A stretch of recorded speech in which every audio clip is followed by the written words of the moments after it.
Hi everyone, I'm Clara Chen, Lillian and Morrie Moss, Professor of Accountancy in the Geese College of Business. I'm very happy to have Lara Abrash here with us.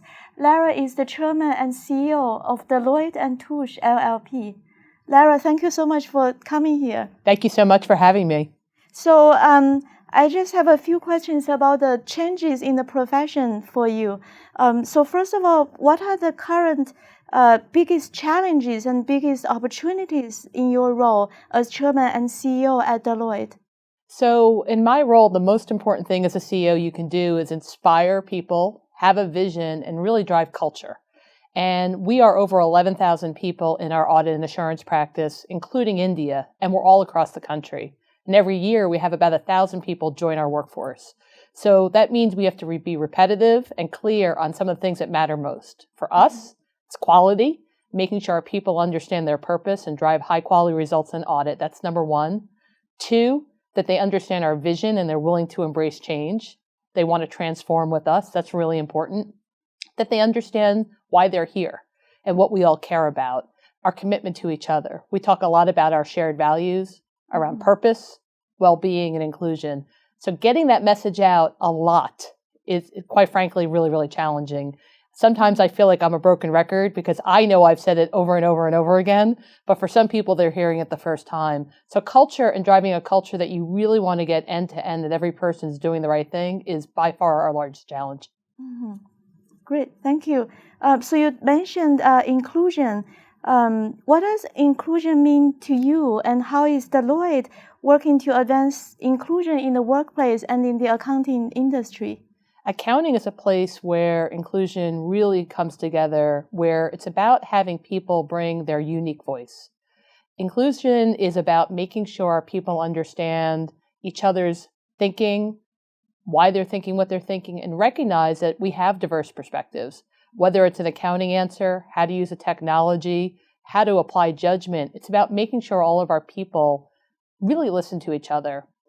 My passion for inclusion came about 15 years ago. I have a son who is now 15, and when he was very, very young, he was told by some of his teachers that he was different, that maybe he had a learning disability, and he was treated differently by the kids at school. And that really started to hit home for me, watching him take that at home every day and really be upset about it. But when we would speak with the teachers, they would talk about how his difference actually created uniqueness in the classroom, and how he said different things, and how he always made them laugh and always brought a different perspective. And I wanted him over his life to find places where those different perspectives really made him fit in. And we've finally done that. He's in a new school and he's thriving. And when I think about my son and I think about him in the workforce, I want to make sure everybody feels that they're fitting in and that their perspective is heard. So it's super, super important to me. Mm-hmm. Thank you. So what do you think students need to know about inclusion in accounting? Well, I think students need to be in a world where they're accepting of each other, first and foremost, and really recognize the power of different ways of thinking, not coming in with a mindset that there's only one right answer and only one way that we think about it. And when we think about different perspectives, it's not just the things we've always been raised to think about. It's not just the color of someone's skin. Every walk of life has come to a different way of being here. And when you think about accounting, it's all about judgments. Mm-hmm. And how do you apply those judgments? So really thinking about in your day-to-day to work, how do I bring the best out of somebody? And the best isn't the best answer. It's making sure you get the unique answers together. I often think about inclusion being a mosaic, different stones and different colors coming together and creating a strong, bright picture. So I think the students coming together and thinking like that, both in the classroom and as they enter into the profession, will make them better served. Mm-hmm. Thank you. That's a beautiful metaphor. So how is innovation changing the accounting profession, and how do you think innovation has changed the way we need to prepare our students? So we're in probably the most exciting time in our century, quite frankly, in multiple centuries. We're in something we refer to as Industry 4.0. Mm-hmm. We're now going through the technology industry and seeing how it's pervasively being used in society. And we're seeing it in a lot of different places. First, our clients. So companies today are all deploying technology in new and different ways. And quite frankly, some businesses are getting disrupted. Mm-hmm. And they're not the same business that they were 5 or 10 years ago. If you think about how people get around in cars, how they rent rooms, how they buy goods. It's all very, very different than it was a while ago. And then from an accounting perspective, where you're really valuable is how you understand how accounting and companies make money.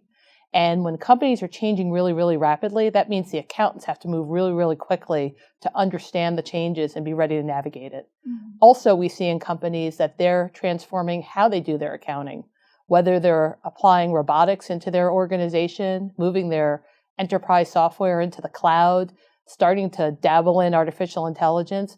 We're starting to see the office of the CFO and the office of accountant being very, very different than it was when I grew up. Mm-hmm. And the auditing profession has moved really, really fast. One, to just keep up with our clients. But when I grew up, we started, if you can imagine, with actual pieces of paper.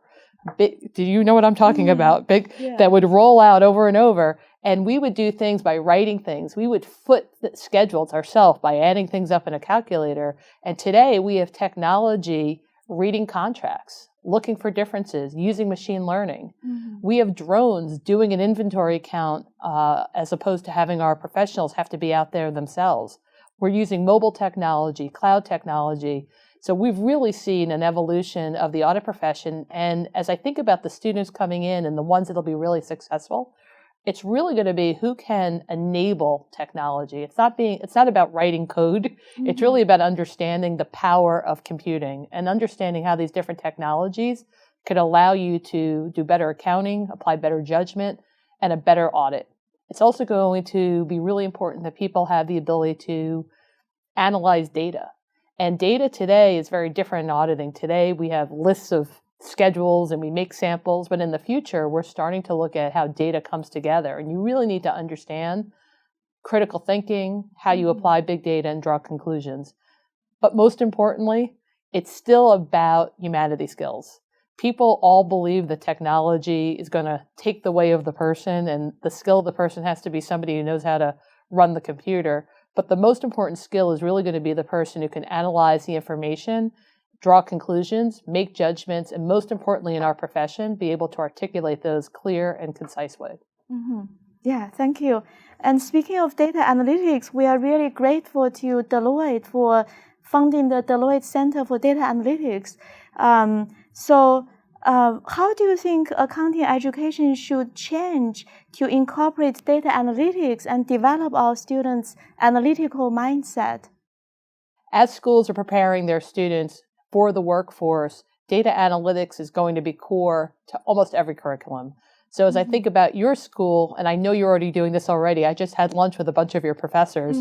It's about starting to create courses where people understand the power of data analytics in itself, how to understand the accuracy and completeness of data, to make sure the data doesn't create biases, to make sure the algorithms that we're using to analyze the data are giving us the outcomes that are reasonable and make sense. You could also see data analytics being driven into a course. So take an audit course per se and say in the past we may have taught it in a certain way. Now we're going to show and bring to life how data analytics can be used in lieu of an area of auditing. So for example, risk assessment, how you may use a data analytic in the risk assessment stage versus how you've done it in the past. So those are some of the ways I think we could start to change the curriculum here. And I really think you guys are already doing it. Yeah, thank you for the great suggestions. So my next question is about the importance of women in leadership roles. So can you talk a little bit about the importance of women in leadership roles and what advice you would give to young women in the accounting profession? So it's no different than the diversity conversation we just had. Women bring a unique way of communicating, connecting, and leading. And it's really important that we leverage those skills and allow women to be leaders because they can do it differently. They have an ability to be more altruistic, typically. So that means they're more willing to allow others to take credit. They're more maternal. They're more connecting. They want to be collaborative and really good team players. I refer to a lot of these things as being our century's feminine mystique, how we're different and how those really unique differences make the total pie different.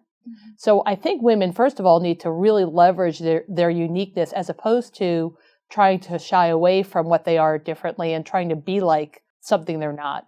And people need to embrace that. So it's really also important to find men who appreciate those different unique ways of doing things, make them your mentors, your advocates, and make sure that they don't feel like what you're trying to do is changing what they do. We're really trying to come together and be better. And really also women should take credit for what they do. A lot of women will typically work really hard, put their head down, and wonder how they got passed over for something. So sometimes it's okay to make it clear the value you're adding and get your aspirations out.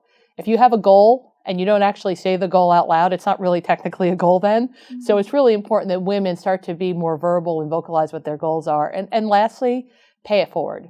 So make sure that we're actually taking care of each other. And I think the power of women together is better than the power of women on its own. Mm-hmm. Thank you so much. It's very inspiring. So my last question is about how important is the relationship between Geese College of Business and the accounting profession? Geese has been a great input of students and talent into our Deloitte organization for many, many years.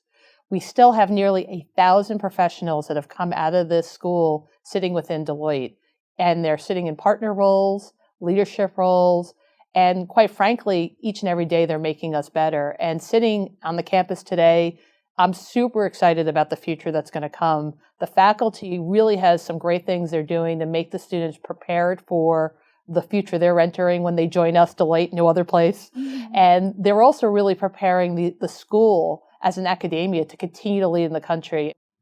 Thank you so much. Thank you so much, Lara, for visiting us and for sharing your insights with us. Thank you. Thank you.